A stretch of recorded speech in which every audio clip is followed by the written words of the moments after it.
I'd always gotten lucky with these things. The creatures always stopped a second before they found me. I always woke up and saw the faceless man just before he could unlock my door. Another driver appeared at sacrifice right when the meat storm was preparing to crush me. I waited. It didn't. I expected no resignation like had happened a few days earlier. None of Tiff needed me. Autumn did too. And the thing in the trailer had already been through so much this trip. Asterisk, it's ironic, asterisk, I thought as the edge approached. Asterisk, how the things we would die for are the same things that make us afraid of dying. Asterisk, my throat burned, but I roared anyway at the radio, the road, the universe, anything and all of it, everything and nothing. I screamed until it consumed me.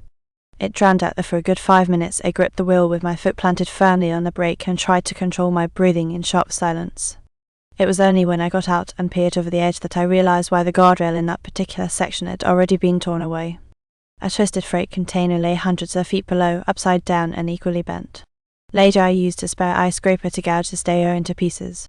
It was like Route 333 had fired every last bullet at me. I let my eyes glaze over the abnormalities of ever-degrading reality and drove. Weeks ago, so much silence might have unpicked the threads of my sanity. It was why I always made sure to have music downloaded. Thoughts were always worse when there was nothing loud to chase them out. Now, though, my mind was singular. I would get my cargo to its destination. I would keep it safe. When I did actually reach the drop-off point, I didn't feel relief. I should be gazing at miles of valley below. The laws of nature were barely a consideration anymore. All I cared about was the abandoned gas station on the side of the road. Randall's instructions were clear. I might loathe him, but even Autumn seemed to think I should follow his directions. I would leave the trailer at the loading bay just like always, turn around and drive home. It took me some minutes to unhook the trailer, but eventually it detached. We made it. Things will stop trying to capture you. I didn't even have to look. I could simply unlock it. So I had a way to get out once I was gone. If it had begged me, I would never have considered this, but it had not. Like Tiff, like I had in the past. Be safe, I whispered. Before I could change my mind, I drove away. No more breaking rules. No more risks. I told myself. My own rule. It would only make things harder.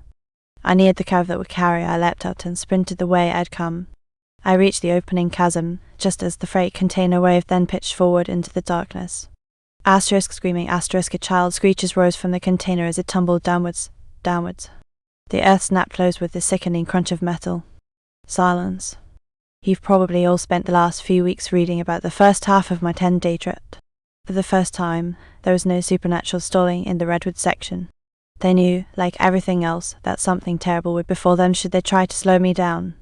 I parked, downed an energy drink, then strode through the dispatch center into Randall's office. His eyes poked out from his skull. What? How? Nobody has spoken to you in over a week. We thought you let's have a chat, shall we? https://www.reddit.com/r/lucasgondola/comments/1/welcome/